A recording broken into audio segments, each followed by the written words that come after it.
So,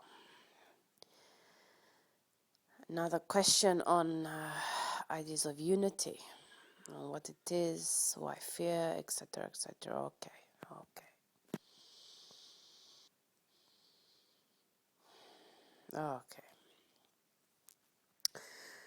Okay, so first thing we need to understand is that, as we explained before, unity simply is, so therefore there can be no increasing, there can be no lessening, there can be no worsening, there can be no changing. Unity is unity is unity. So the fact that as an individual perception of it may change, it itself never changes. You are all source. This is unity. Call it unity, call it connection, call it source. Is all the same thing. So the first thing has to be understood that any questions from an individual about unity, I prefer connection or source, but call it unity if this questioner prefers. Any questions relating to this are all because of the structure of the individual, you see. The ideas of individualization come about because of separation from source.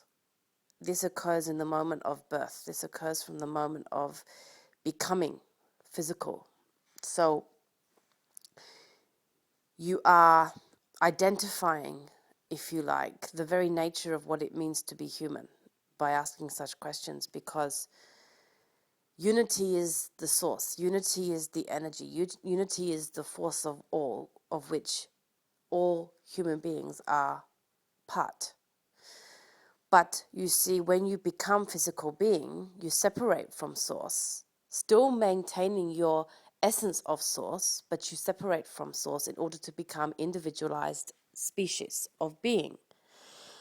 So it's very natural, therefore, for human beings to be limited in their perspective of what unity is, because you are, in a way, if you like, deliberately seeking to be separate by becoming a human, by becoming that physical being that is called human. You are deliberately seeking to separate yourself from source. So therefore, unity by its very nature has been deliberately disconnected. So it would be very difficult, almost impossible, for human beings to have proper appreciation of unity, because in order to do that, you would go back to being source. So to a degree, what we would say is that mankind, when it gets so wrapped up in trying to discover unity, in a way loses the very reason that they have come to be human, which is separate from unity. So we're not saying that it's not important to remember you are all one, because of course it is. And we're not saying that it's not important to remember and to feel and to connect with the source, because obviously that's what you are and you should. But just by continually worrying about the spiritual entity that is source, unity, call it as you said, call it what you will, by getting too conscious of this in the mind, you are by definition never going to use your mind to understand what unity is, because unity is so far removed from the mind, it's impossible to comprehend.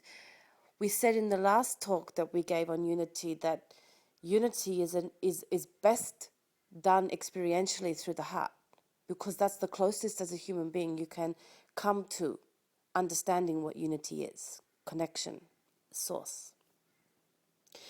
So by trying to rationalize with the brain, by trying to comprehend with the brain, you are, by in the very act of doing that, limiting your understanding of what unity is, because unity by itself cannot be comprehended in the brain, because it's not a part of the brain, it is a part of the essence of all, which is best experienced as a human being through the heart of experience. So in a way, the questioner, by setting up the question, has defined it for themselves, and we will explain this. So,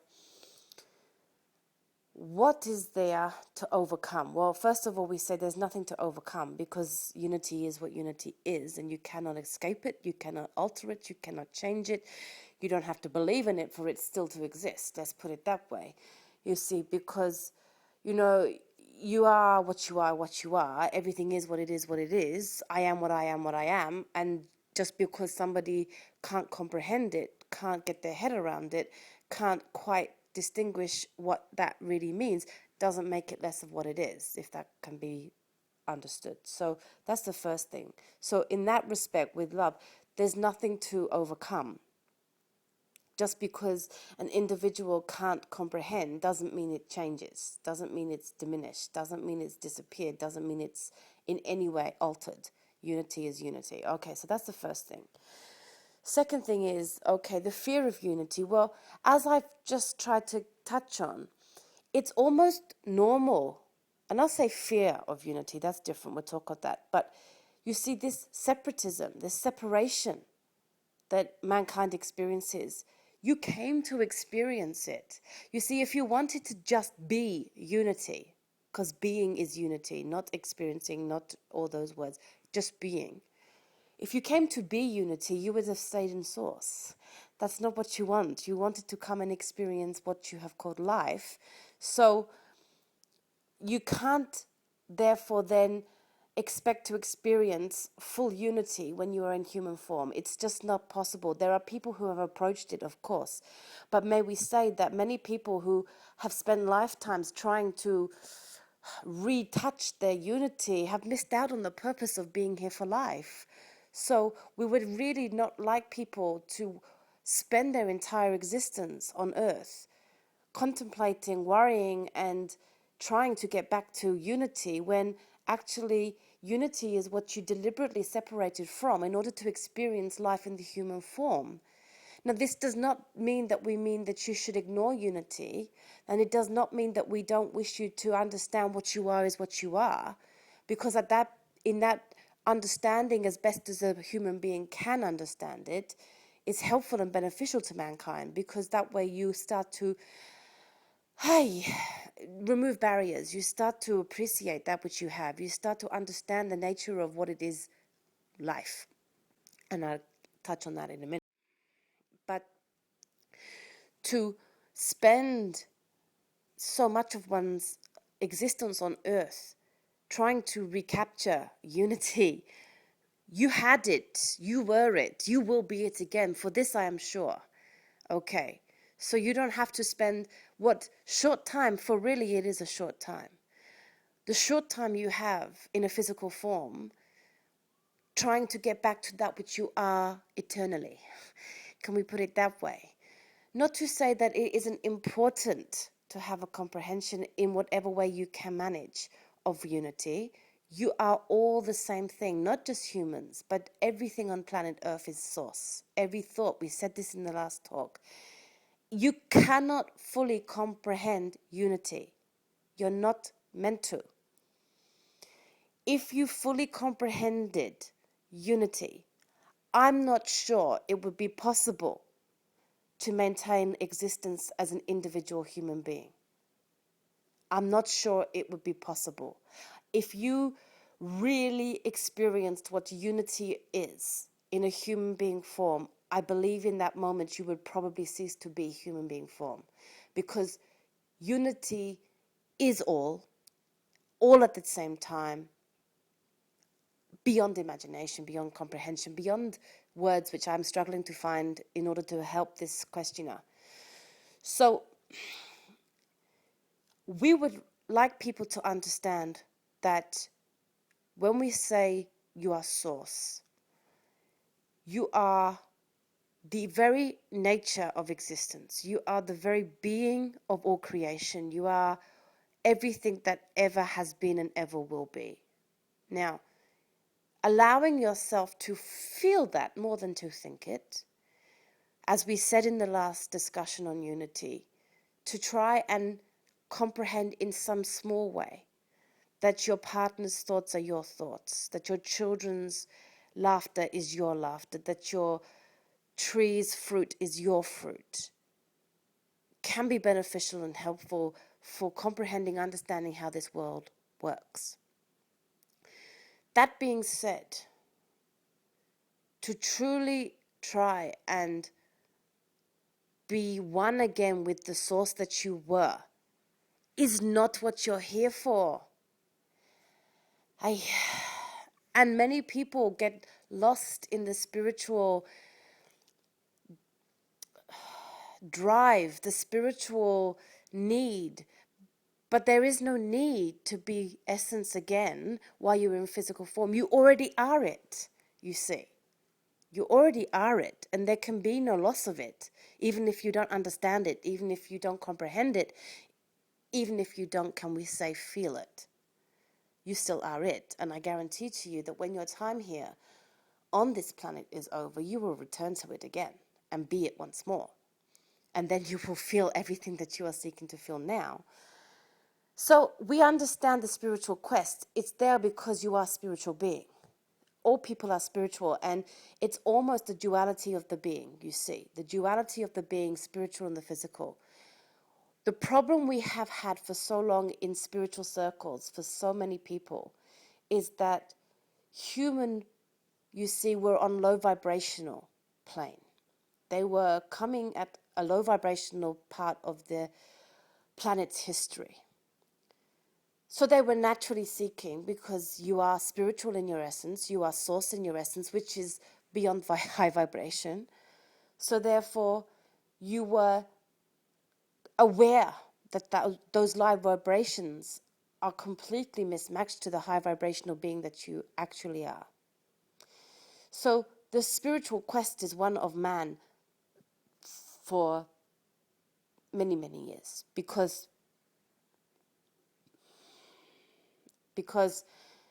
when you are in a low vibrational time, you seek to become that which you know you instinctively you are, but there is nowhere on planet Earth that you can find a correlation to the vibrational being that you are. Let's put it that way.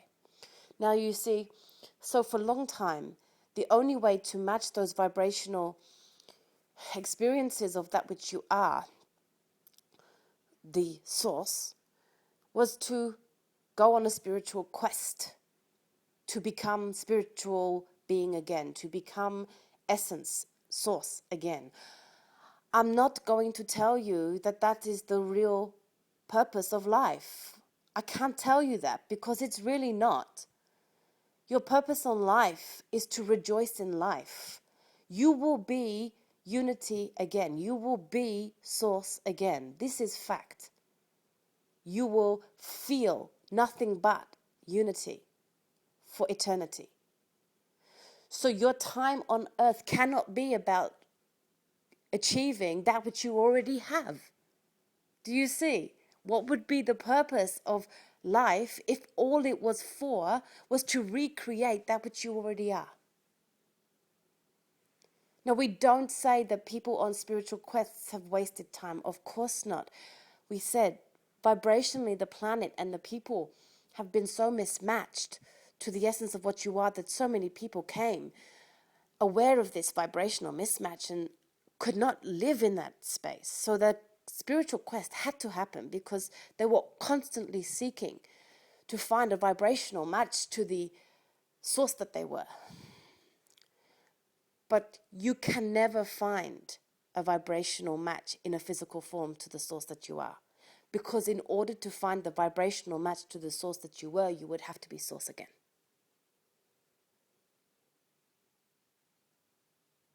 Okay, so overcoming unity, overcoming fear of unity. Now, this is very specific. Okay, people fear unity for so many reasons. There are different aspects here that we can touch on. Okay. You see, there is physical unity and there is energy, source, spiritual unity. And we did in the last talk, and I will have to come back to it again. In your physical form, we would much rather you were concerning yourselves with physical unity than with energy source spiritual unity. Because, as I just said, you are source unity. You are connection. You are, you are, you are. What you are not for all people at this time is physical unity. And this is where we are moving, and this is where you need to move. Because people need to understand that physically being, you are a physical being on a physical world. Your physical unity matters most. Being there for one another, supporting one another, caring for one another, sharing for one another, loving in the true sense one another is all there is.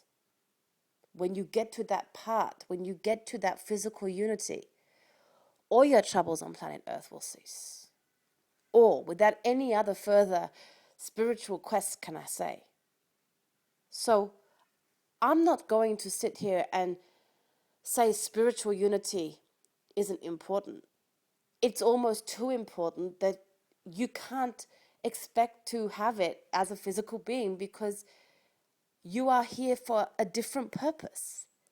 You're here to experience physical unity.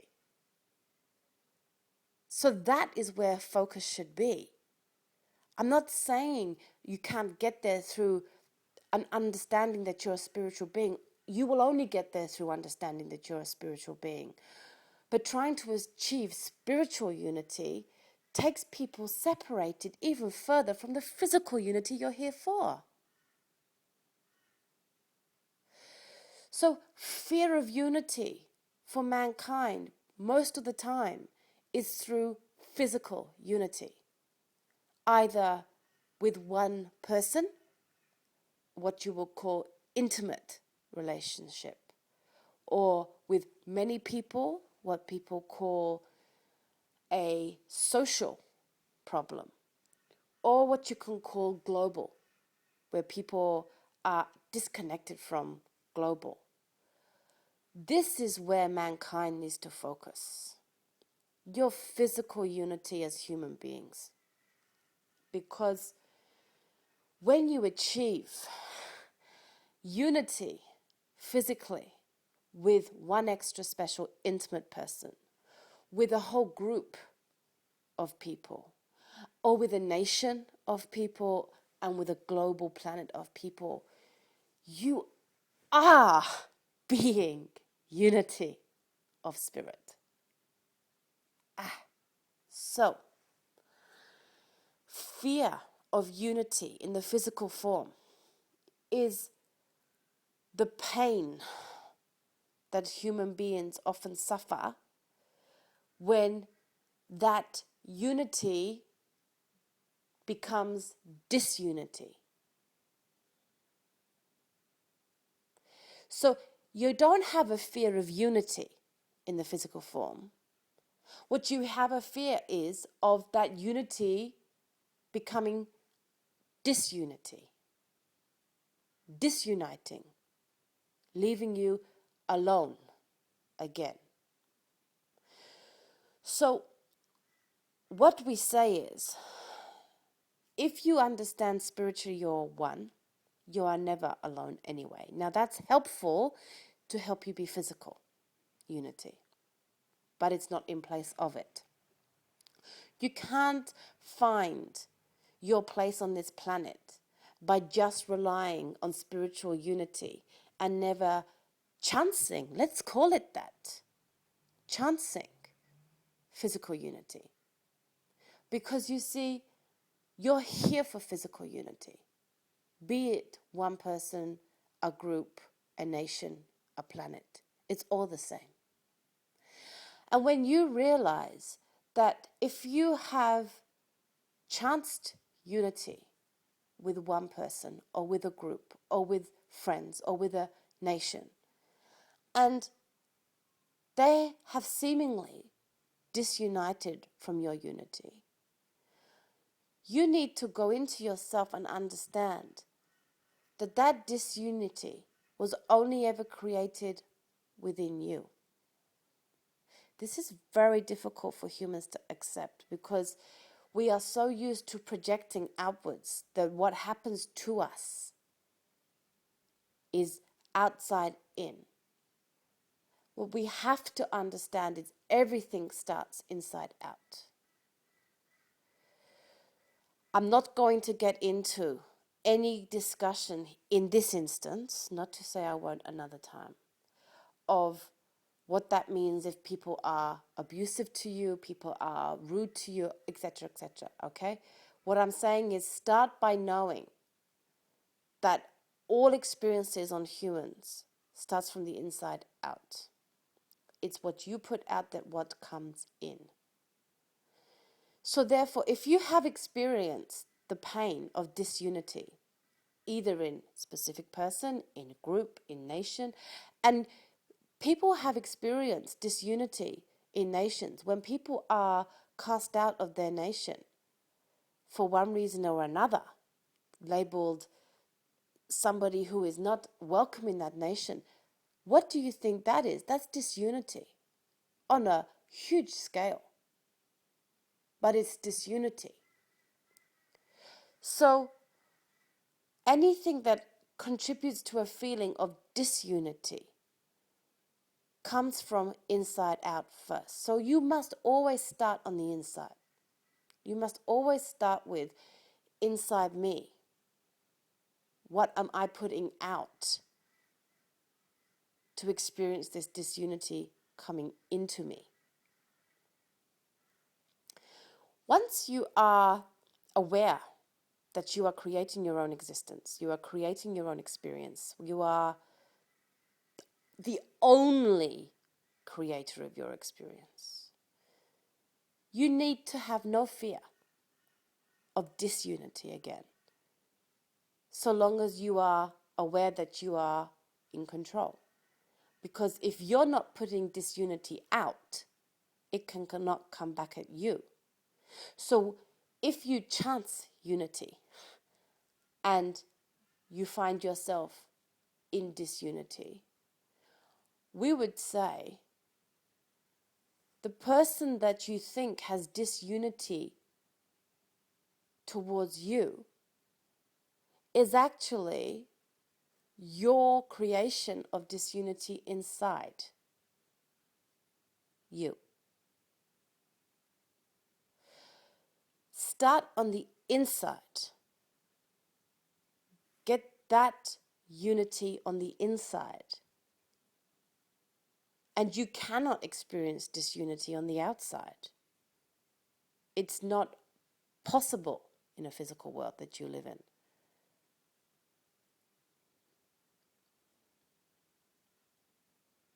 So, when the questioner says that unity seems to cause such pain and suffering, it's actually because the people are in pain and suffering, chancing unity without having healed their pain and suffering, and therefore being matched by external pain and suffering, disunity, to come back to them. If you don't want to experience disunity in a physical form, you have to heal disunity inside of the person.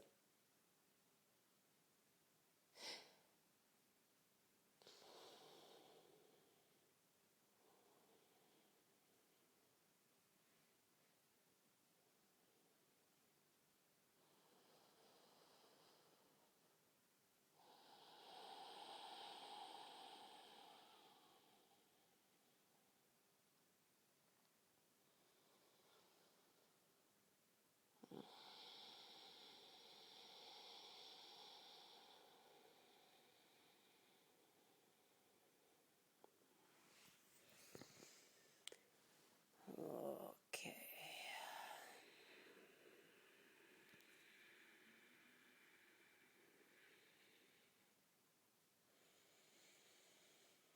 Okay.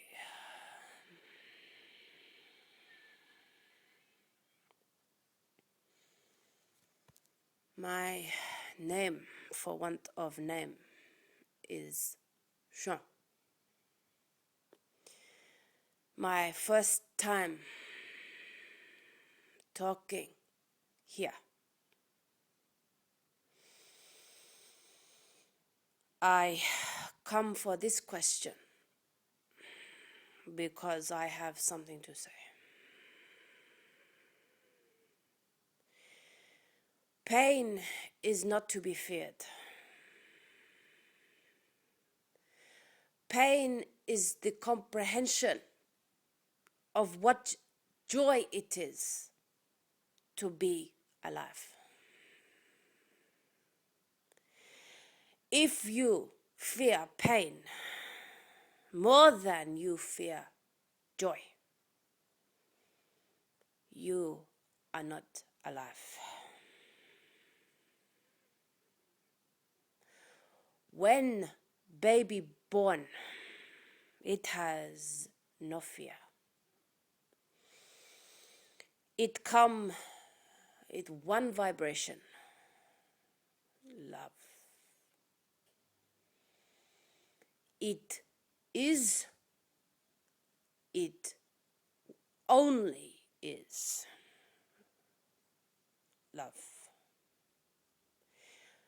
As baby grow, it experiences other vibration as it encounters the nature of life. You cannot live and be fearful of pain. Pain is not to be afraid of. If you remember that, you are always love. Your essence in being born is beyond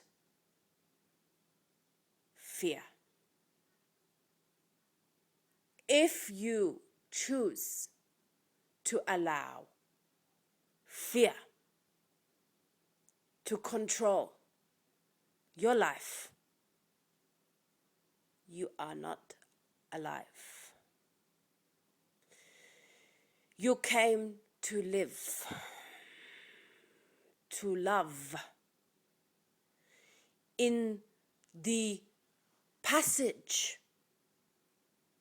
of that experience, you may encounter perceived pain. If you allow your fear of perceived pain to control your direction of life, you are not alive.